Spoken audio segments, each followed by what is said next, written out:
किसी भी पदार्थ का विद्युतीकरण को क्या बोलते हैं? आवेश अर्थात चार्ज बोलते हैं। क्या बोलते हैं?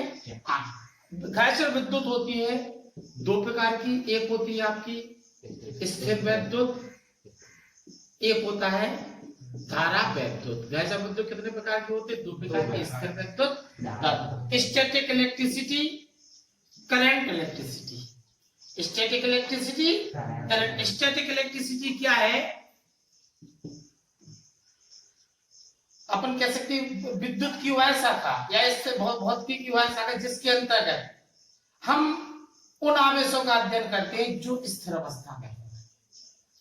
जो आवेश स्थिर अवस्था में हो उनका अध्ययन करते हैं, उसे कहते हैं क्या बेटा? स्थिर विद्युत। और जो आवेश गतिशील हो, विद्युत की वह शाखा जिसके अंतर्गत गतिशील आवेश का अध्ययन किया जाता है, उसे बोलते हैं क्या बेटा? धारा विद्युत, करंट इलेक्ट्रिसिटी। स्थिर विद्युत क्या है? विद्युत की वह शाखा जिसके अंतर्गत हम उन आवेशों का अध्ययन करते हैं जो स्थिर हो, स्थिर विद्युत कहलाती है। समझ में आ गई? The branch of electricity in which we study the charge at rest is known as static electricity. स्थिर विद्युत। धारा विद्युत कहलाते हैं the branch of electricity in which we study the charge at motion is known as current electricity। मतलब स्थिर विद्युत और घर्षण विद्युत। समझ में आ गई?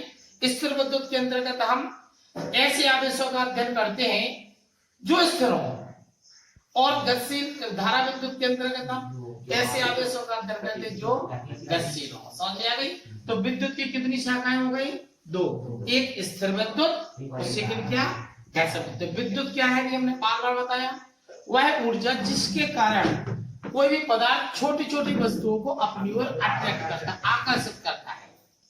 जिसके कारण कोई पदार्थ छोटी छोटी वस्तुओं को अपनी ओर आकर्षित करता है, विद्युत कहलाती है।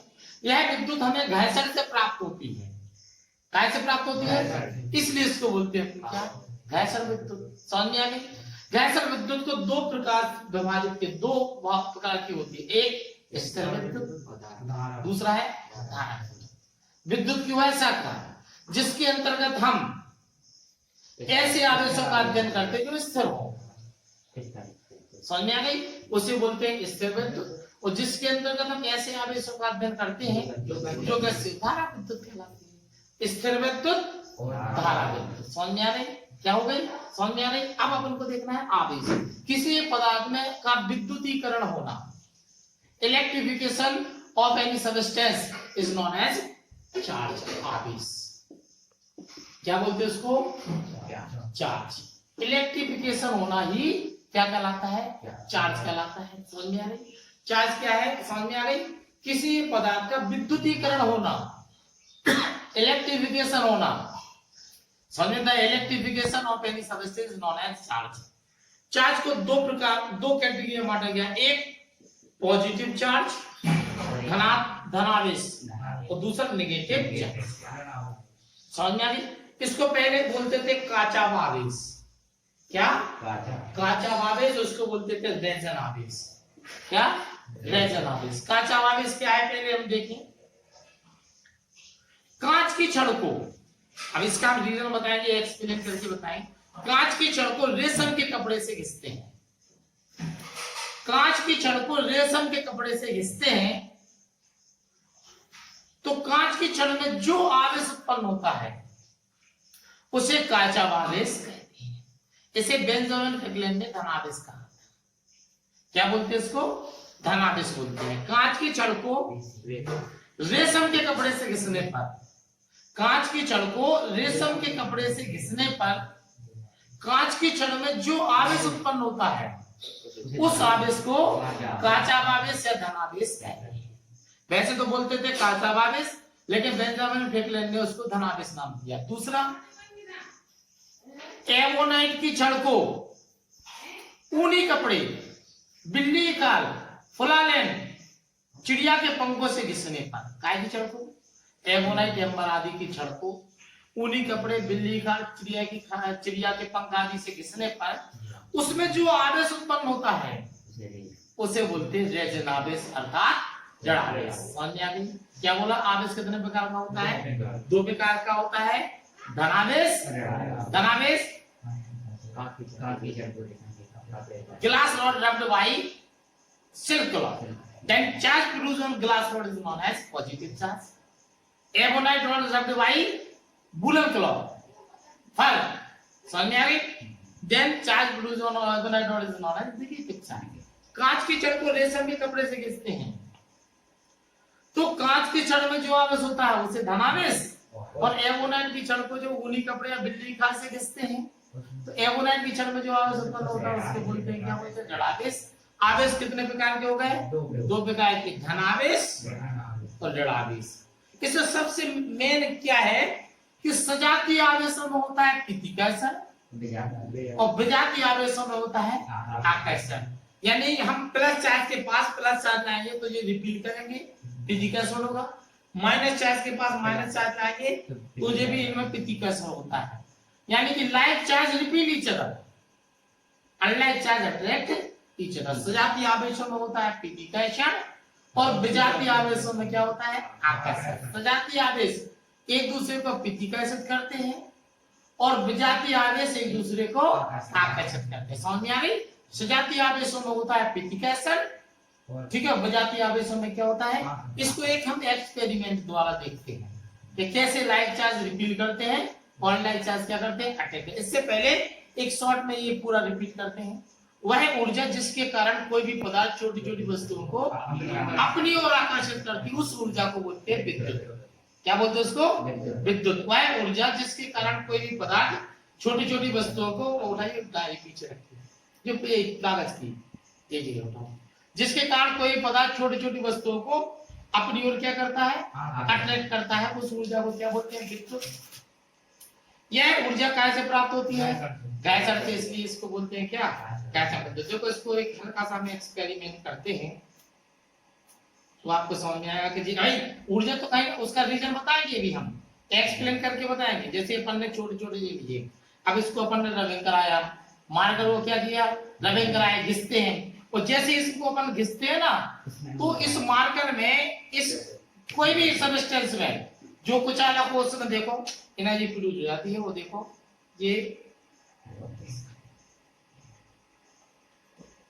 छोटी छोटी वस्तुओं को अपनी ओर क्या करता है? अट्रैक्ट करता है। इस ऊर्जा को ही अपन क्या बोलते हैं? देखो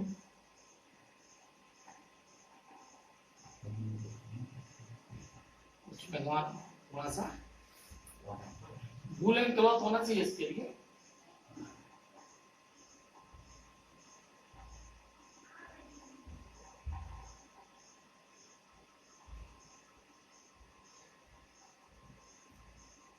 छोटी छोटी वस्तुओं को ये अपनी ओर अट्रैक्ट करेगा। देखो हम आपको देखते हैं, बालों में गीले हैं, बालों से अगर रबिंग करते हैं तो बहुत ज्यादा चार्ज प्रोड्यूस होता है।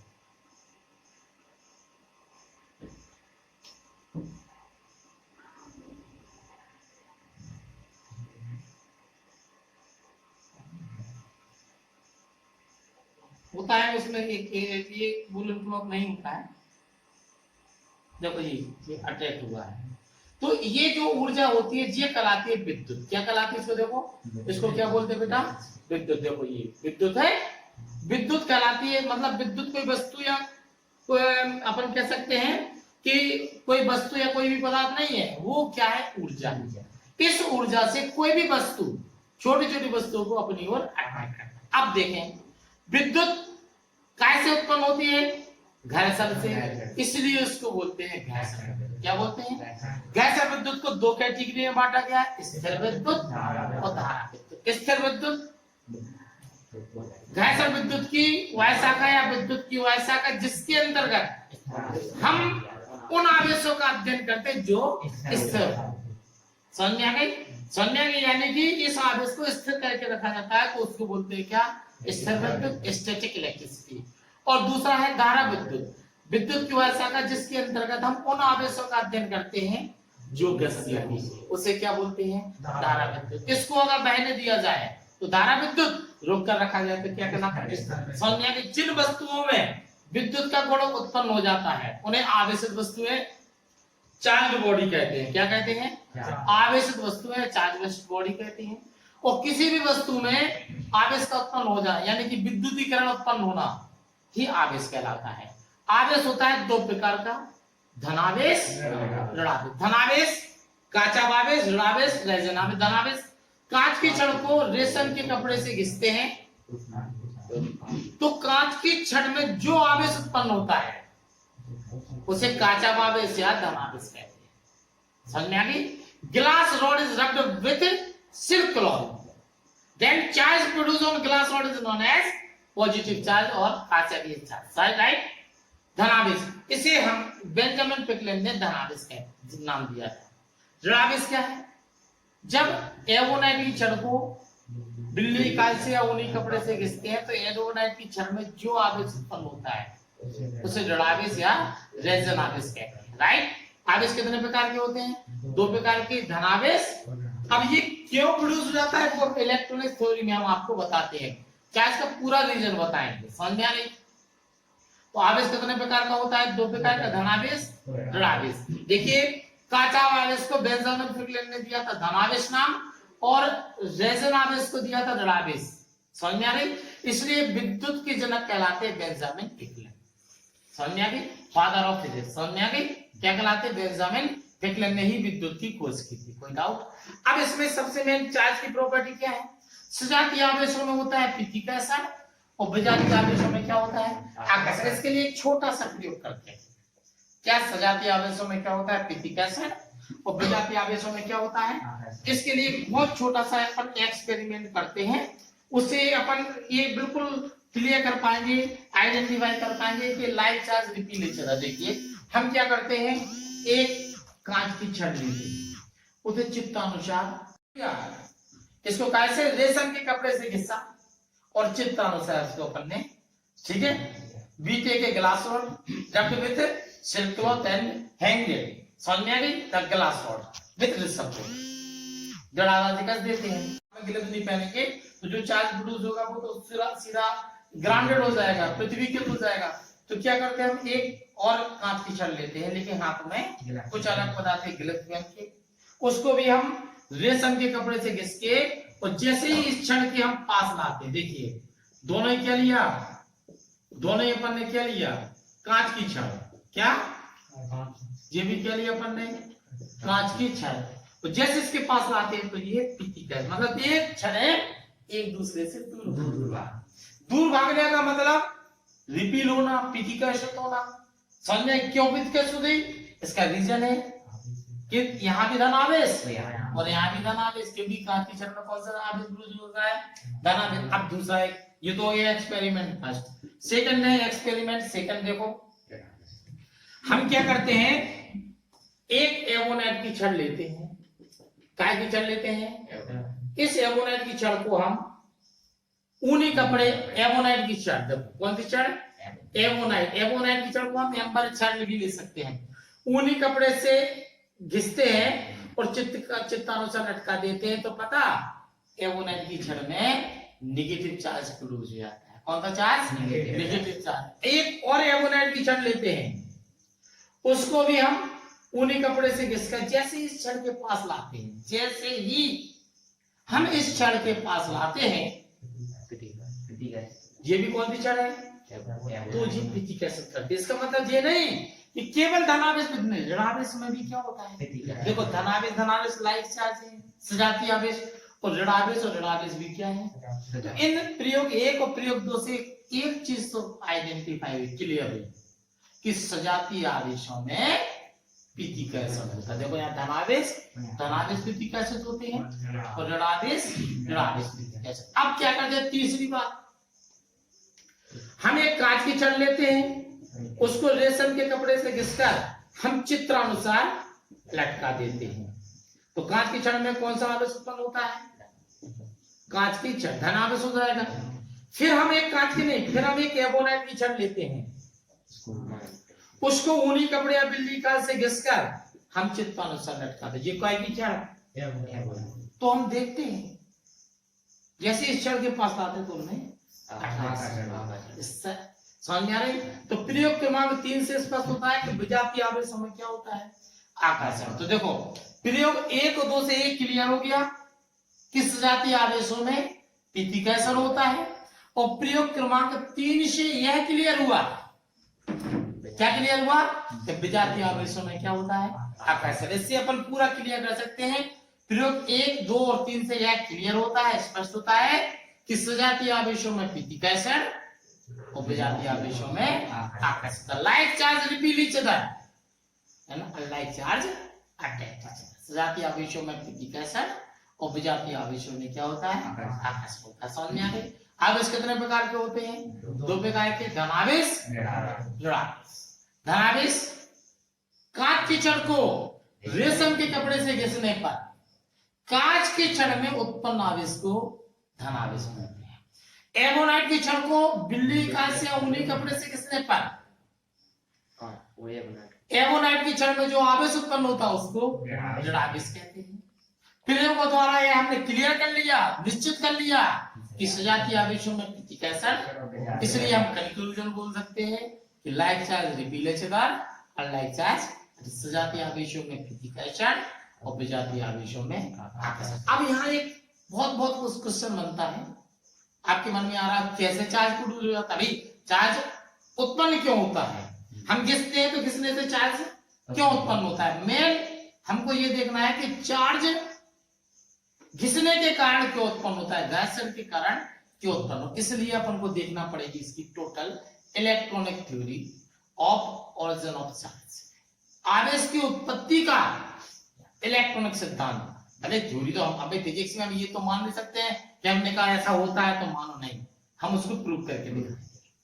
हम उसको क्या करके दिखाएंगे, प्रूव करके दिखाएंगे। अभी इलेक्ट्रॉनिक थ्योरी में अपन को क्या है, आवेश की उत्पत्ति का इलेक्ट्रॉनिक सिद्धांत। देखिए इलेक्ट्रॉनिक थ्योरी ऑफ, ठीक है, production of charge, origin of charge, क्या, electronic theory of production of charge, आवेश की उत्पत्ति का इलेक्ट्रॉनिक सिद्धांत। देखिए इसको समझिए। प्रत्येक पदार्थ, चाहे ठोस, चाहे द्रव, चाहे गैस, कुछ भी हो, अणुओं से मिलकर बना होता है। अणु मिलकर बने होते हैं कैसे, परमाणु से, यानी कि प्रत्येक पदार्थ की मूलभूत इकाई परमाणु होता है। फंडामेंटल यूनिट क्या होता है। अब अपन परमाणु देखेंगे, एटम। एटम में 3 प्रकार के कण पाए जाते हैं, इलेक्ट्रॉन, प्रोटॉन और न्यूट्रॉन, राइट। कौन कौन पाए जाते हैं, इलेक्ट्रॉन, प्रोटॉन, न्यूट्रॉन। कितने प्रकार के कण पाए जाते हैं, परमाणु के अंदर 3 प्रकार के कण पाए जाते हैं, इलेक्ट्रॉन, प्रोटॉन और न्यूट्रॉन। ठीक है, समझ में कौन कौन कण पाए जाते हैं, 3 प्रकार के, इलेक्ट्रॉन, प्रोटॉन और न्यूट्रॉन। इलेक्ट्रॉन देखेंगे अपन, इलेक्ट्रॉन पर डिस्कस करेंगे। इलेक्ट्रॉन किसी परमाणु का वह मूलभूत कण है, इलेक्ट्रॉन किसी परमाणु का वह मूलभूत कण है जिस पर एक इकाई ऋण आवेश, यूनिट पॉजिटिव चार्ज, जिस पर इकाई ऋण आवेश, यूनिट पॉजिटिव चार्ज होता है, negative, sorry unit negative charge, जिस पर एक इकाई ऋण आवेश, यूनिट नेगेटिव चार्ज, एक इकाई मीन्स होता है 1.6 × 10⁻⁻19 कूलाम ऋण आवेश होता है, जिसका द्रव्यमान 9.1 × 10⁻31 किलोग्राम होता है।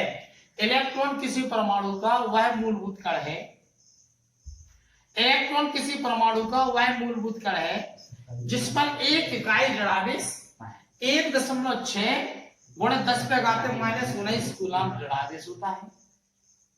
समझ में आ रहा है कितना, 1.6 × 10⁻⁻19 कूलाम ऋण आवेश होता है, जिसका द्रव्यमान 9.1 × 10⁻31 किलोग्राम होता है। समझ में आ गई, यह परमाणु का मूलभूत कण है।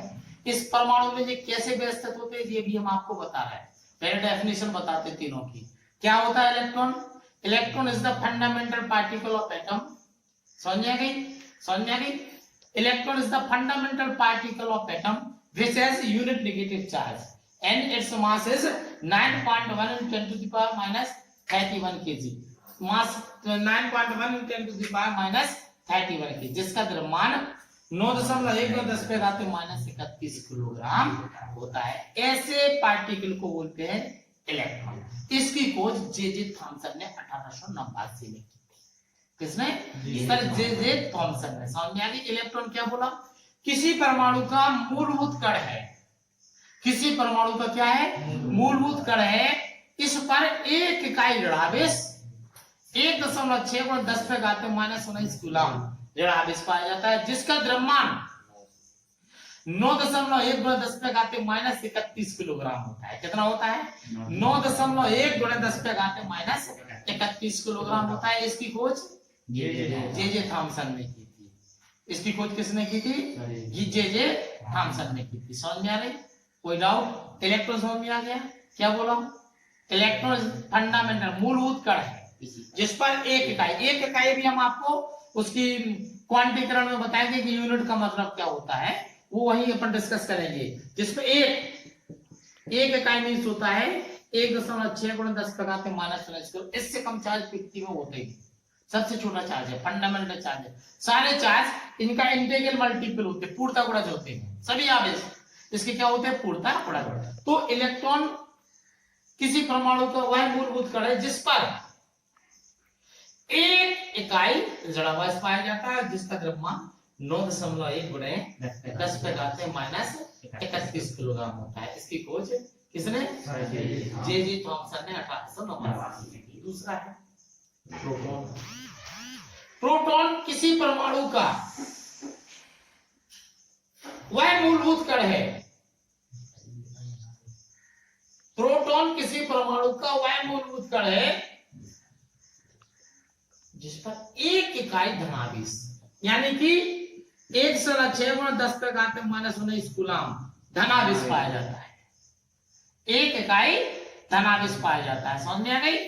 जिसका द्रव्यमान 1.67 × 10⁻⁻24 किलोग्राम होता है। हाइड्रोजन परमाणु के लगभग बराबर। समझ में आ रही? ऐसे मूलभूत कण को हम प्रोटॉन कहते हैं। समझ में आ गई? क्या कहते हैं? ऐसे मूलभूत कण को क्या कहते हैं? प्रोटॉन कहते हैं। क्या है? प्रोटॉन किसी परमाणु का वह मूलभूत कण है जिस पर एक इकाई धनावेश, समझ में आ गई? जिस पर एक इकाई धनावेश या 1.6 × 10⁻⁻19 कूलम धनावेश और जिसका द्रव्यमान 1.67 × 10⁻⁻24 किलोग्राम होता है। ऐसे मूलभूत कण को प्रोटॉन कहते हैं। देखो, पहला हो गया इलेक्ट्रॉन, समझ में आ गई? दूसरा हो गया क्या? प्रोटॉन। तीसरा होता है न्यूट्रॉन। न्यूट्रॉन परमाणु का वह मूलभूत कण है। न्यूट्रॉन परमाणु का वह मूलभूत कण है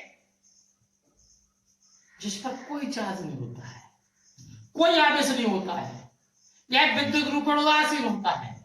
समझ में आ गई? इसका द्रव्यमान हाइड्रोजन परमाणु के द्रव्यमान से थोड़ा सा ज्यादा होता है। समझ में आ रही? ऐसे मूलभूत कण को अपन क्या बोलते हैं?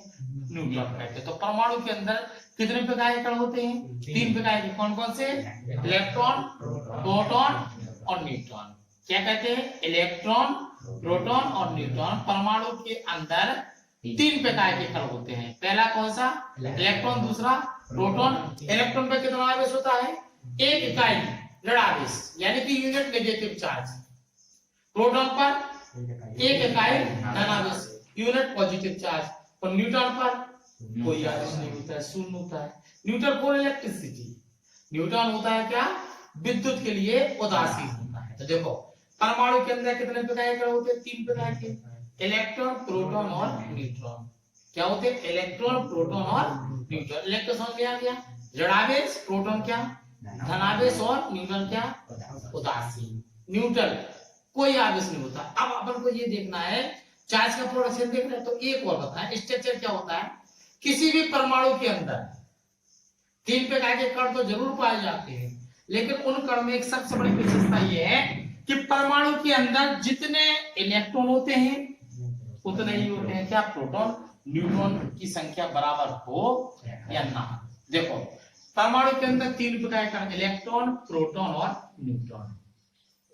अगर किसी परमाणु में जैसे आपसे 8 इलेक्ट्रॉन है तो उसमें 8 क्या होंगे, तो देखो 8 ऋणावेश होंगे और 8 क्या है, धनावेश होंगे उसमें। जब 8 ऋणावेश और 8 धनावेश होंगे तो ऋणावेश धनावेश को डिफ्यूज कर देता है और परमाणु पर कोई चार्ज नहीं होता। अगर आपसे क्वेश्चन आ जाता है एग्जाम में, पूछा भी जाता है, सेकंड लास्ट ईयर आया भी था कि परमाणु में कौन सा आवेश होता है, तो क्या कहोगे, कोई आवेश नहीं, उदासीन। क्योंकि अब आपको लगेगा कि नहीं उदासीन कैसे, परमाणु तो इलेक्ट्रॉन भी होते हैं, प्रोटॉन भी होते, जितने इलेक्ट्रॉन उतना ही प्रोटॉन, तो जितना ऋणावेश उतना ही धनावेश। जब जितना ऋणावेश उतना ही धनावेश है, एक दूसरे को निष्क्रिय कर देता है, सो कोई आवेश नहीं बचता। अपन बिल्कुल बोल सकते हैं atom is neutral for electricity, परमाणु पर नो चार्ज होता है, कोई आवेश नहीं होता है। परमाणु इलेक्ट्रिक माने विद्युत के लिए क्या होता है, उदासीन। अब आप जब बोलो उदासीन तो होता है, अब अपन को तो मेन ये देखना है कि चार्ज कहां से प्रोड्यूस हो जाता है। ये तो अपन ने देख लिया न्यूट्रल, जैसे कोई भी एटम है अपनी नॉर्मल स्थिति में क्या होता है, न्यूट्रल फॉर इलेक्ट्रिसिटी। विद्युत के लिए क्या होता है, उदासीन, उसका कोई आवेश होता ही नहीं। परमाणु पर कोई आवेश होता ही नहीं, विद्युत के लिए क्या होता है, उदासीन होता है। समझ में आ रही, क्यों होता है कि परमाणु में जितने इलेक्ट्रॉन उतने ही क्या, एक इलेक्ट्रॉन में जितना ऋणावेश, एक प्रोटॉन को उतना ही धनावेश। यानी कि जितने परमाणु में ऋणावेश होता है उतने परमाणु में क्या होता है, तो ऋणावेश धनावेश को डिफ्यूज कर देता है और परमाणु पर कोई आवेश नहीं होता है। फिर एक क्वेश्चन में कहां से आवेश उत्पन्न हो जाता है, इसके लिए हम आपको बताते हैं। परमाणु का हमको इसके लिए स्टेप क्या समझना पड़ेगा। वैसे परमाणु की संरचना के तो अलग अलग मत, अलग अलग वैज्ञानिक है, मॉडर्न फिजिक्स में आपको पढ़ाएंगे, यहाँ वो अपन को पढ़ना नहीं। परमाणु में कितने प्रकार का होते हैं ये तो पता ही चल गया, 3 प्रकार, कौन कौन, इलेक्ट्रॉन, प्रोटॉन और न्यूट्रॉन। परमाणु के केंद्रीय भाग जिसको बोलते हैं नाभिक में, और प्रोटॉन परमाणु के केंद्रीय भाग, मतलब टोटल न्यूट्रॉन और टोटल प्रोटॉन, जितने भी न्यूट्रॉन और प्रोटॉन होते हैं सब परमाणु के केंद्रीय भाग नाभिक में स्थित होते हैं। परमाणु के केंद्रीय भाग में स्थित है उसको बोलते हैं न्यूक्लियस नाभिक। नाभिक की त्रिज्या होती है 10 पे आते हैं -15 मीटर की कोटि, पावर मान कुछ भी हो 10 पे आते -15 मीटर लगेगा, ठीक। अब इलेक्ट्रॉन जो है नाभिक के चारों ओर विभिन्न कक्षाओं में, इलेक्ट्रॉन नाभिक के चारों ओर विभिन्न कक्षाओं में गतिशील होते हैं, स्थिर नहीं होते हैं। स्थिर होंगे तो अस्तित्व खत्म हो जाएगा परमाणु का, ठीक है। इलेक्ट्रॉन क्या है, नाभिक के चारों ओर विभिन्न कक्षाओं में गतिशील होते हैं। नाभिक के चारों ओर क्या होते हैं, विभिन्न कक्षाओं में गतिशील होते हैं। जैसे पहली कक्षा में 2 इलेक्ट्रॉन, दूसरी में उसी हिसाब से 8 इलेक्ट्रॉन, ठीक है। तीसरी कक्षा है मान लो इलेक्ट्रॉन होते हैं, समझ में आ रही। तो विभिन्न कक्षाओं में वो तो इलेक्ट्रॉन परमाणु में कितने हैं वो डिपेंड करता है, समझ में आ गई। किसी परमाणु में कितने इलेक्ट्रॉन है वो उस पर डिपेंड करता है, समझ में आ गई। अब मान लीजिए लास्ट कक्षा के इलेक्ट्रॉन है जी, पहली दूसरी कक्षाओं की, हमको पता है सजातीय आवेशों विजातीय आवेशों में आकर्षण होता है जी, तो कूलम के नियम के आधार पर अपन इसको एक्सप्लेन भी करेंगे, समझना। जो इलेक्ट्रॉन नाभिक के पास वाली कक्षा, देखो जी पास वाली कक्षाओं की, जो इलेक्ट्रॉन नाभिक के पास वाली कक्षाओं में होते हैं उन इलेक्ट्रॉन पर नाभिक का अधिक आकर्षण बल रहता है, समझना। उन इलेक्ट्रॉन पर नाभिक का क्या होता है, आकर्षण बल रहता है, ज्यादा अधिक आकर्षण बल रहता है, समझ में आ रही। ये इलेक्ट्रॉन नाभिक से अधिक आकर्षण बल से बंधे होते हैं, समझ में आ रही। ऐसे इलेक्ट्रॉन परमाणु को छोड़कर बाहर नहीं जा सकते, एजेक्टेड आउट नहीं हो सकते। ऐसे इलेक्ट्रॉनों को जो नाभिक से हैवी फोर्स से, अट्रैक्शन फोर्स से बॉन्डेड होते हैं, ऐसे इलेक्ट्रॉनों को बद्ध इलेक्ट्रॉन, बॉन्डेड इलेक्ट्रॉन कहते हैं। क्या बोलते हैं, कहलाते हैं जी बॉन्ड इलेक्ट्रॉन, समझ में आ रही। ये नाभिक के कारण ज्यादा आकर्षण बल से बंधे होते हैं, ऐसे इलेक्ट्रॉन कहलाते हैं बद्ध इलेक्ट्रॉन। किंतु जो समझना, किंतु जो इलेक्ट्रॉन नाभिक से लास्ट वाली कक्षाओं में होते हैं उन पर बद्ध इलेक्ट्रॉनों की तुलना में नाभिक का कम आकर्षण, क्योंकि दूरी के विद्युत ये फोर्स होता है दूरी के बैक के विद्युत अनुपात, जितनी ज्यादा दूरी बढ़ेगी फोर्स उतना ही कम होगा। तो जो इलेक्ट्रॉन नाभिक से दूर वाली कक्षाओं में होते हैं ना, वो इलेक्ट्रॉन पर उन इलेक्ट्रॉनों पर कम होता है। जब आकर्षण बल कम होगा तो ऐसे इलेक्ट्रॉन कहलाते हैं फ्री इलेक्ट्रॉन्स। ये फ्री इलेक्ट्रॉन्स ही रिस्पॉन्सिबल है पॉजिटिव और नेगेटिव चार्ज के लिए। बॉन्डेड इलेक्ट्रॉन का कोई कनेक्शन नहीं इससे। माने बद्ध इलेक्ट्रॉन ना तो धनावेश ना ऋणावेश के लिए रिस्पॉन्सिबल नहीं है, केवल रिस्पॉन्सिबल कौन है, उत्तरदायी कौन है, फ्री इलेक्ट्रॉन। तो ये विद्युत के लिए फ्री इलेक्ट्रॉन्स ही रिस्पॉन्सिबल होते हैं। समझ आ गया? स्ट्रक्चर क्या है, परमाणु के केंद्रीय भाग में रहते हैं धनावेश और निरावेशित कण, प्रोटॉन न्यूट्रॉन। परमाणु कहां रहते हैं, केंद्रीय भाग में रहते हैं। इलेक्ट्रॉन नाभिक के चारों ओर विभिन्न कक्षाओं में गति करते रहते हैं, स्थिर नहीं होते हैं, ये बोल देना नहीं, गति करते रहते हैं। वो तो अपन एक्सप्लेन करेंगे धीमे धीमे, ठीक है। समझ में आ रही? इलेक्ट्रॉन पर ऋणावेश, प्रोटॉन पर। लेकिन सबसे बड़ी बात हमने क्या बताई, परमाणु में जितने इलेक्ट्रॉन उतने क्या। अब जैसे मान लीजिए कैसे चार्ज थोड़ा अपन ने दो सबस्टेंस लिए, उसका भी मैं आपको कहा, एक लिए अपन ने कांच की चार्ज। अच्छा, हमने आपको बताया विद्युत के लिए कौन से इलेक्ट्रॉन उत्तरदायी होते हैं, फ्री इलेक्ट्रॉन्स, बद्ध इलेक्ट्रॉन नहीं। अब मान लीजिए एक लिए अपन ने क्या, कांच की चार्ज, और दूसरा लिया क्या, रेशम का कांच की छड़। अब मान लीजिए कांच की छड़ में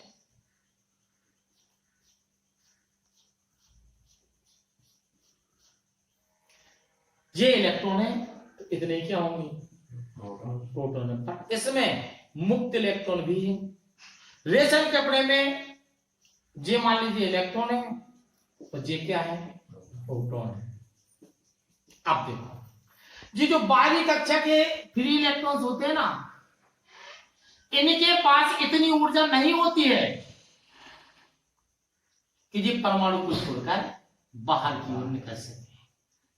फ्री होते हैं, कम आकर्षण होता है, लेकिन इतनी ऊर्जा नहीं होती है कि जी बाहर निकल सके। समझना? अब क्या करते हैं, कांच की छड़ को रेशम के कपड़े से घिसते हैं, जैसा तो कांच की छड़ से रेशम के कपड़े को घिसेंगे तो घर्षण के कारण ऊर्जा उत्पन्न होती है।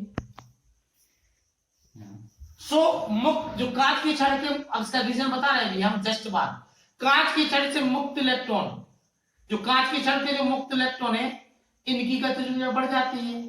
जब गतिज ऊर्जा बढ़ जाएगी तो ये कांच की छड़ को छोड़कर बाहर और रेशम के कपड़े में आ जाती है।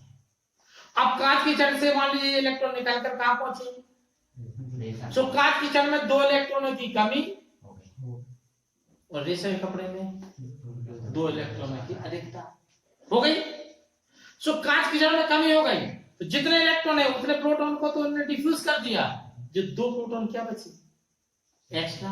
सो पॉजिटिव बन गया, अपने आप क्या बन गया, धनावेश बन गई। क्यों बनी धनावेश, due to loss of electrons, electron की कमी के कारण। अब देखो रेशा कपड़ा, देखो रेशा के कपड़े में 2 इलेक्ट्रॉनों की अधिकता आ गई, तो जो इलेक्ट्रॉन प्रोटॉन को तो डिफ्यूज करते ही थे, लेकिन 2 इलेक्ट्रॉन एक्स्ट्रा, तो रेशम का कपड़ा क्या हो गया। इसका मतलब ये हुआ कि कांच की छड़ में जितने धनावेश उत्पन्न होते हैं, समझ में आ गई, जितना धनावेश उत्पन्न होता है रेशम के कपड़े में उतना ही क्या, ऋणावेश उत्पन्न होता है। कांच की छड़ में मान लीजिए 2 धनावेश, तो रेशम के कपड़े में 2 ऋणावेश उत्पन्न होता है। समझ में आ गई? इसका मतलब है कि अब मान लीजिए, अब आप क्वेश्चन करोगे इसमें बिल्कुल निश्चित बनेगा कि रेशम के कपड़े से कांच की छड़ में कहां नहीं जा पाए इलेक्ट्रॉन भाई। अब कांच की, हमने ये बोला कि कांच की छड़ से छड़ को रेशम के कपड़े से घिसते हैं, तो कांच की छड़ से मुक्त इलेक्ट्रॉन निकलकर रेशम के कपड़े तक पहुंचेंगे, बट रेशम के कपड़े से उसका, इसके लिए एक होता है वर्क फंक्शन, जिसको बोलते हैं कार्य फलन। वह न्यूनतम ऊर्जा जिसके द्वारा किसी भी परमाणु से मुक्त इलेक्ट्रॉन उत्साहित होने लगते हैं, कार्यफलन कहलाती है। तो कम से कम ऊर्जा कार्यफलन कहलाती है। तो कांच का वर्क फंक्शन रेशम से ज्यादा है।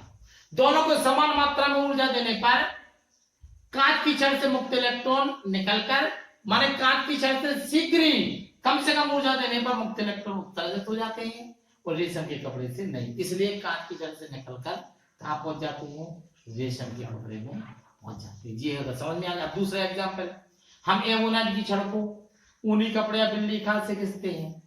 एमोनाइट की छड़ को कहां से, ऊनी कपड़े से या बिल्ली खाल से घिसते हैं।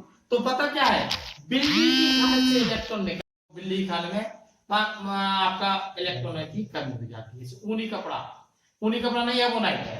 एमोनाइट की छड़ को ऊनी कपड़े से घिसते हैं तो ऊनी कपड़े से इलेक्ट्रॉन निकल कर एमोनाइट की छड़ में चले जाते हैं। सो एमोनाइट की छड़ में इलेक्ट्रॉन की अधिकता हो जाती है और ऊनी कपड़े में इलेक्ट्रॉन की कमी। तो ऊनी कपड़ा धनावेश और एमोनाइट की छड़ क्या, ऋणावेश। इसका मतलब ये हुआ, जब कोई भी पदार्थ धनावेशित होता है, क्या होता है, कोई भी पदार्थ धनावेशित होता है, तो इसका मतलब है उसमें दो प्रकार से चेंज होता है। एक, इलेक्ट्रॉनों की कमी। जब इलेक्ट्रॉनों की कमी होगी तो द्रव्यमान की भी क्या होगी, कमी। भाई कोई भी पदार्थ जब धनावेश होता है तो उसमें दो प्रकार से परिवर्तन होता है, एक इलेक्ट्रॉनों की कमी, दूसरा द्रव्यमान की कमी। दूसरा, कोई पदार्थ ऋणावेश होता है तो उसमें कितने चेंज होते हैं, दो, इलेक्ट्रॉनों की अधिकता और द्रव्यमान की अधिकता। द्रव्यमान भी बढ़ जाता है। और तो कोई भी पदार्थ धनावेश क्यों बनता है, due to loss of electron, इलेक्ट्रॉनों की कमी के कारण। और इसके लिए काय की आवश्यकता होती है, द्रव्याकर्षण की आवश्यकता है। समझ में आ गई। इसको एक दफा और रिपीट करो फिर बताते हैं। प्रत्येक पदार्थ तीन प्रकार के परमाणु से मिलकर बना होता है, इलेक्ट्रॉन, प्रोटॉन और न्यूट्रॉन। इलेक्ट्रॉन तीन प्रकार, प्रत्येक पदार्थ अणुओं से मिलकर बना होता है, अणु परमाणु से मिलकर बना होता है। परमाणु में तीन प्रकार पाए जाते हैं, इलेक्ट्रॉन, प्रोटॉन, इलेक्ट्रॉन जिस पर एक इकाई ऋणावेश पाया जाता है। समझ में आ गई।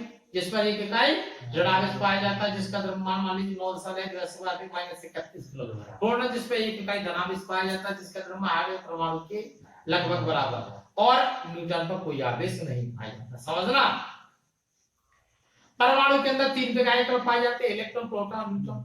लेकिन प्रत्येक परमाणु में जितने इलेक्ट्रॉन पाए जाते हैं उतने ही प्रोटॉन पाए जाते हैं। इलेक्ट्रॉन आवेश होता है उतना ही क्या होता है, धनावेश। ऋणावेश, धनावेश एक दूसरे को डिफ्यूज कर देता है, निष्क्रिय कर देता है और परमाणु पर कोई आवेश नहीं होता। यहां तक क्लियर। अब क्या है, धनावेशित कर प्रोटॉन, अनावेशित कर न्यूट्रॉन परमाणु के केंद्रीय भाग में होते हैं, जिसको नाभिक बोलते हैं। और इलेक्ट्रॉन नाभिक के चारों ओर अलग अलग कक्षाओं में गति करते रहते हैं। जो इलेक्ट्रॉन नाभिक के पास वाली कक्षा में होते हैं उन पर नाभिक के कारण ज्यादा आकर्षण बल होता है। ऐसे इलेक्ट्रॉनों को, जिन पर नाभिक के कारण ज्यादा आकर्षण बल होता है, ऐसे इलेक्ट्रॉनों को, ठीक है, बॉन्डेड इलेक्ट्रॉन, बॉन्ड इलेक्ट्रॉन कहते हैं, बद्ध इलेक्ट्रॉन कहते हैं। इनका विद्युत के लिए कोई, ये विद्युत के लिए रिस्पॉन्सिबल नहीं होते, उत्तरदायी नहीं होते। किंतु जो इलेक्ट्रॉन नाभिक के से दूर वाली कक्षा में होते हैं उन पर नाभिक के कारण कम आकर्षण होता है। वो इलेक्ट्रॉन नाभिक परमाणु को छोड़कर, समझ में कि वो इलेक्ट्रॉन नाभिक जब कम आकर्षण बल होता है, वो इलेक्ट्रॉन थोड़ी सी ऊर्जा प्राप्त करके परमाणु को छोड़कर जा सकता है। ऐसे इलेक्ट्रॉनों को फ्री इलेक्ट्रॉन कहते हैं। विद्युत के लिए एक फ्री इलेक्ट्रॉन सी रिस्पॉन्सिबल होती है। जब एक पदार्थ को दूसरे पदार्थ से घिसते हैं तो एक पदार्थ से फ्री इलेक्ट्रॉन निकलकर जिनका कार्यफलन कम हो दूसरे पदार्थ में चले जाते हैं। एक पदार्थ में मुक्त इलेक्ट्रॉनों की कमी और दूसरे पदार्थ में मुक्त इलेक्ट्रॉन की अधिकता हो जाती है। तो जिस पदार्थ में मुक्त इलेक्ट्रॉन की कमी होती है वो पदार्थ बन जाता है क्या, धनावेशित। और जिसमें मुक्त इलेक्ट्रॉन की अधिकता होती है वह पदार्थ बन जाता है समझा। अधिकता होना ऋणावेशित, कमी होना धनावेशित। अधिकता होना क्या, ऋणावेशित। समझ में आ रही कि नहीं आ रही। जैसे कांच की छड़ को रेशम के कपड़े से घिसते हैं तो कांच की छड़ से मुक्त इलेक्ट्रॉन निकलकर रेशम के कपड़े में चले जाते हैं। और कांच की छड़ में मुक्त इलेक्ट्रॉन की कमी और रेशम के कपड़े में मुक्त इलेक्ट्रॉनों की अधिकता। तो कांच की छड़ ऋणावेशित और रेशम का कपड़ा क्या हो जाता है। दूसरी बात, एवोनाइट छड़ को ऊनी कपड़े बिल्ली कांच से घिसते हैं तो बिल्ली कांच से इलेक्ट्रॉन निकलकर एवोनाइट की छड़ में चली जाती है। इलेक्ट्रॉन, एवोनाइट छड़ में इलेक्ट्रॉनों की अधिकता और बिल्ली कांच में इलेक्ट्रॉनों की कमी। सो एवोनाइट की छड़ में धनावेश उत्पन्न हो जाता है, अधिकता के कारण ऋणावेश उत्पन्न हो जाता है। और बिल्ली कांच में अधिकता कमी के कारण धनावेश हो जाता है। समझ में आया। कोई भी पदार्थ धनावेश या ऋणावेश का उत्पन्न होना, जब किसी भी पदार्थ में धनावेश या ऋणावेश उत्पन्न होता है तो उसमें मुक्त इलेक्ट्रॉनों की भी कमी होती है। धनावेश उत्पन्न, जब धनावेश होता है तो मुक्त इलेक्ट्रॉनों की कमी, अमुक्त इलेक्ट्रॉनों की कमी के कारण द्रव्यमान की कमी। तो ऋणावेश उत्पन्न होता है, मुक्त इलेक्ट्रॉनों की अवस्था और द्रव्यमान की अधिकता, दोनों की ही अधिकता होती है। कोई डाउट यहाँ तक समझ में आ गई? अब अपन को देखना है इसके बाद कार्यफलन, और अपन ने ये भी देख लिया था कि सजातीय आवेशों में पृथ्वी कैसा, विजातीय आवेशों में कितने होगी।